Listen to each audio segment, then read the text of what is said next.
প্রচন্ড শীত, যাকে বলে একেবারেই হাড় কাঁপানো ঠান্ডা। সাথে গত কয়েকদিন ধরে সূর্যমামার দেখা নেই। এরই মধ্যে শুরু হয়ে গেছে এলিন চাকমাকে নিয়ে পাহাড় যাত্রা। এই যাত্রায় রাঙামাটি শহর থেকে শুরু করে চলে যাচ্ছি খাগড়াছড়ির দিকে। আজকের এই যাত্রা একেবারেই অন্যরকম। কোনো কিছু ঠিক না করেই শুধুমাত্র পাহাড় দেখব, পাহাড়ি সংস্কৃতি দেখব, সেজন্যই এই পথ চলা। আজকের এই পথ চলার এখানেই প্রথম বিরতি।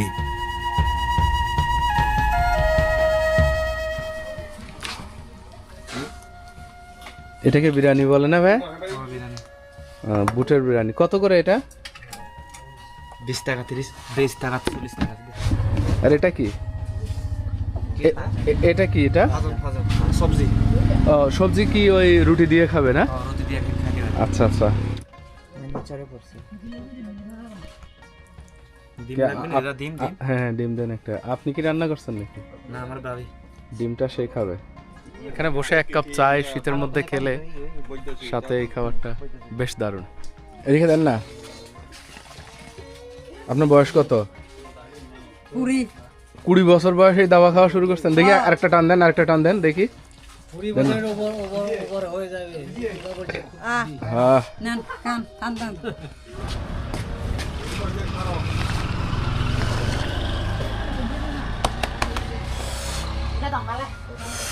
খুব হার্ড।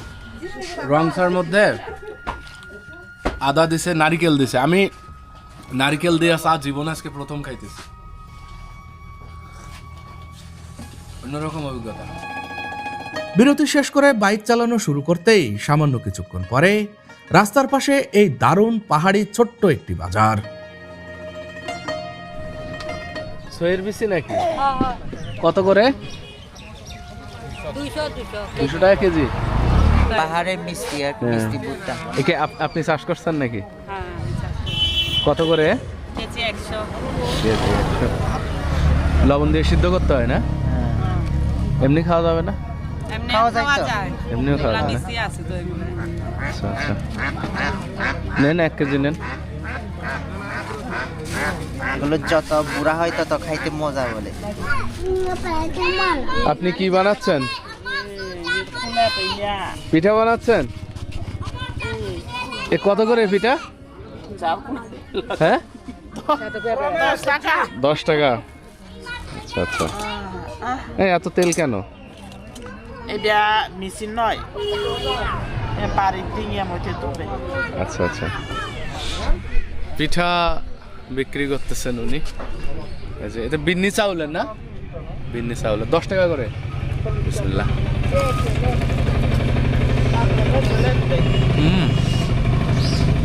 আঠালো। পাহাড়ি বাজারের এই মুরগিগুলা দেখুন। গরম পানিতে চুবিয়ে পশম তোলার পরে আবারও সেগুলা আগুনে পুড়িয়ে নেওয়া হয়, কারণ এ কারণেই নাকি মুরগির একটু স্বাদ বেড়ে যায়।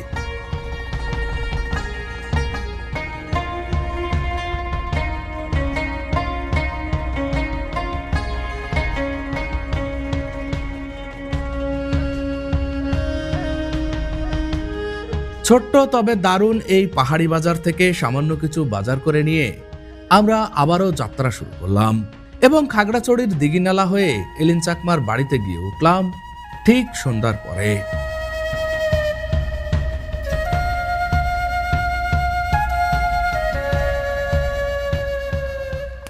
শীত খুব না কাকা?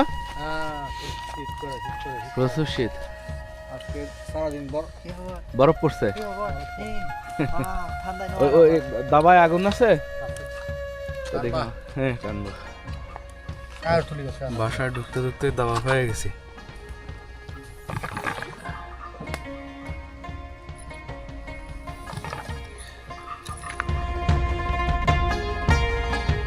প্রচন্ড হাড়কাঁপা শীতে পাহাড়ে এসেছি, তাই আশপাশের বাচ্চাদের জন্য সামান্য কিছু শীতের কাপড় উপহার হিসাবে নিয়ে এসেছি। সেগুলো তাদের পরিয়ে দিতেই কি যে আনন্দ পেল তারা। কাছে আরো কিছু কাপড় আছে, শীতার্ত বাচ্চাদের সেগুলাও দিয়ে যাব।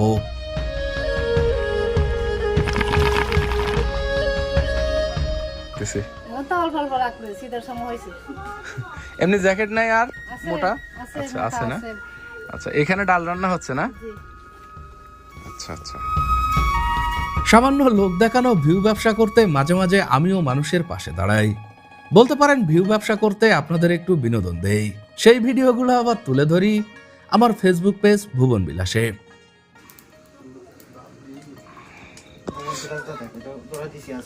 হ্যাঁ? খবর করে দিছি, অনেক দূরের পথ নিয়ে আছে। এই যে ঘরের যে ফাঁকা, এই ফাঁকা দিয়ে চোর ঢোকে না? না, চোর নাই আপনাদের এখানে না? আমাদের এখানে সুর নাই। চোর নাই, আচ্ছা আচ্ছা আচ্ছা। এটা একটা বড় ব্যাপার। দেখুন ঘরের এখান থেকে ফাঁকা আছে, এখান থেকে ফাঁকা আছে, এরকম সমতলে হইলে কিন্তু চোর ঢুকে যাবে। এই মরিচ কি আপনি চাষ করছেন?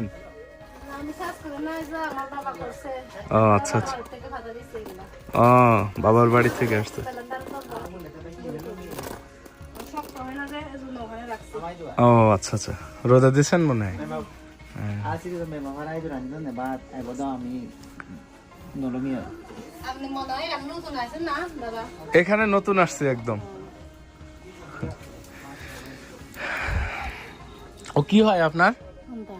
কাকা। দেখা হয়? জি। আচ্ছা আচ্ছা।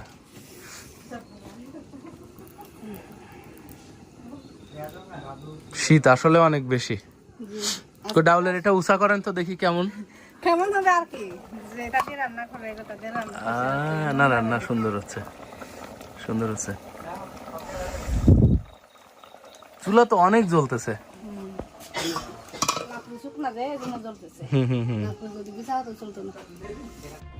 ফাইনালি এসে পৌঁছালাম।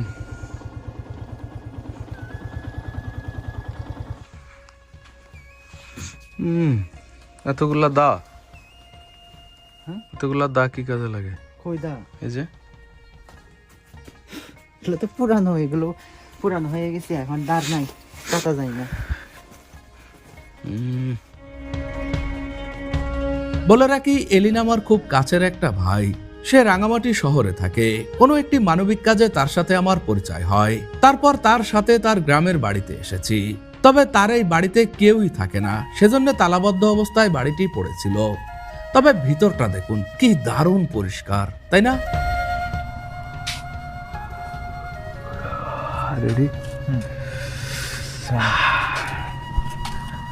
কি দারুণ একটা পরিবেশ।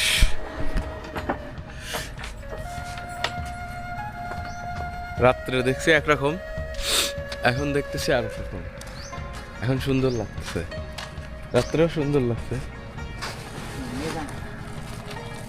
এতগুলা কাঠ কি সব পোড়াই ফেলবেন? ওই যে কাঠ, না এটা বাড়ি করার জন্য, হ্যাঁ। বাড়ি করার জন্য। হ্যাঁ আসি দেখে না যাবো রে বাহার ঠিক আছে যেমন আমাকে বলছি।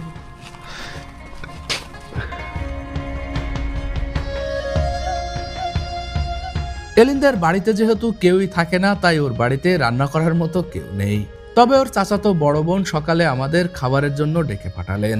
রাতেও ওখানে খেয়েছিলাম। দিদি অনেক ফ্রেন্ডলি, তবে আমি দিদির সামনে ক্যামেরা বের করতে ইতস্তত করেছিলাম, তাই সকালের খাবারের আপনি ভাত ভিডিওটি খেয়েছেন? করা হলো না। কখন খাবেন? আখা কে হেব খেমবে আই।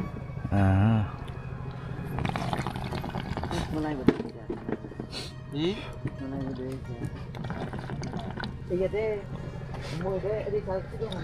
আচ্ছা এলিন, এই কাঠ কি সারা রাত ধরে জ্বলে? কি এই কাঠ আর থলে মান চলে তো সারা রাত? আচ্ছা আচ্ছা। ওই ইয়ে গম কাজ যদি হয়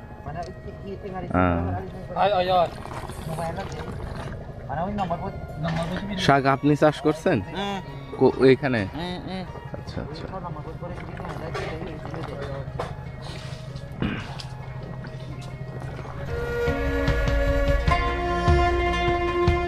দেশের অন্যতম শান্তশিষ্ট জলরাশি কাপ্তাই লেক, আর তার বুক চিরে চলে গেছে মেঠো রাস্তা। যে রাস্তা ধরে বাইক চালিয়ে যাচ্ছি এলিন চাকমার মামার বাড়িতে, কারণ 3 দিন আগে ওর মামি মারা গেছে। আজকে বরাদা মারছি। আমার মামি হচ্ছে আজকে 3 রাত হচ্ছে আর কি মারা গেছে। যে তো ওর ছোট ছেলে হচ্ছে ওর ছোট ছেলে হচ্ছে জাপানে চলে গেছে, জাপানে থাকে, যার কারণে হচ্ছে একটু অপেক্ষা করতে হয়েছে। তো আজকে পোষাবে, আজকে হচ্ছে মামির মানে শেষ দাও ক্রিয়া অনুষ্ঠান হবে আর কি। তো আমরা এখানে চলে আসছি ভুবন দাদা সহ। কালকে আমরা লংগুদু সোনাই কারবারি পাড়াতে ছিলাম আমাদের গ্রামে। তো ওখান থেকে বড়াদমে এখানে মানে নানিদের এলাকায় চলে যাচ্ছি আর কি। আমার দিদিরাও আছে আজকে, ওই যে পেছনে বড় দিদি, মেজো দিদি, মা সবাই চলে যাচ্ছে আজকে। তো আমরা এখন আরেক মামির বাসায় যাচ্ছি। এটা হচ্ছে 3 নাম্বার মামা। সেজো সেজো।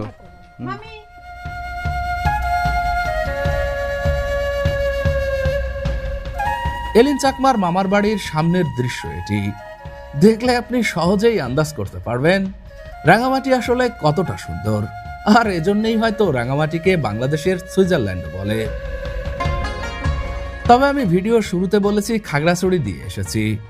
অবশ্য এখানে আসতে হলে খাগড়াছড়ি দিয়েই আসতে হয়, তা না হলে রাঙামাটির বিখ্যাত কাপ্তাই লেক দিয়ে পানিপথেও আসতে পারেন।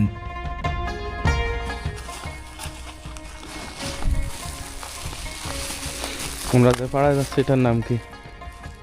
এটা আমরা পুরাতায় মানে কারবারি ভাড়া বলে আর কি, সোনাই কারবারি ভাড়া, সোনাই।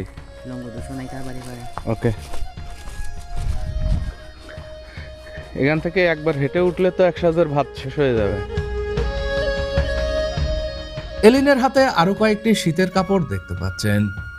তার মানে আমার ভিউ ব্যবসা এখনো শেষ হয়নি। এই কাপড়গুলা দিয়ে যাব আরো কয়েকটি শীতার্ত বাচ্চাদের। আসলে তারা শীতে প্রচুর কষ্ট পাচ্ছে। এর মা কই? এর মা এই, আর বাবা কই? বাবা কই? ওই পাশে। আচ্ছা আচ্ছা, কাপড় ধুইতেছে। আসো এদিকে আসো। শীত না অনেক বেশি? শীত লাগে না? ওর নাকি শীত লাগে না? হ্যাঁ, শীত লাগে না। এটা এটা আপনার ছেলে? হ্যাঁ, এদিকে আসো, এদিকে আসো, এদিকে আসো। এক টুকরো হাসি। আমি কয়েকটা জ্যাকেট নিয়ে এসেছিলাম, গতকালকেও দিয়েছিলাম। আজকে আর বেশি নেই, ওকে পেয়ে গেছি, ওর জন্য একটা দিচ্ছি আর কি। সুন্দর না জ্যাকেটটা? সুন্দর। আচ্ছা আচ্ছা।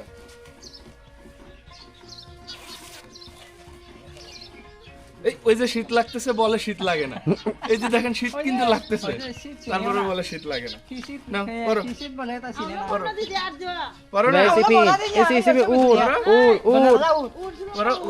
না। দেও একটু হাসো, এই একনা করে দেয়। হাসো না, হাসো হাসো।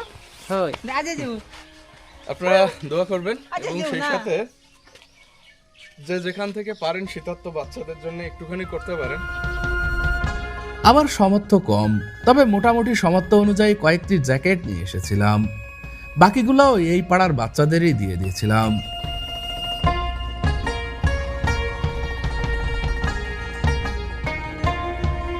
এরপর এলিন আর আমি হেঁটে যাচ্ছি পাশের পাড়ায়। সেখান থেকে একটি দেশি মোরগ কিনবো আমরা।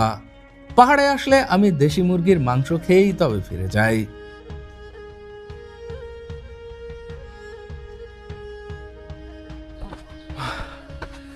আরে মা, অনেক কষ্ট।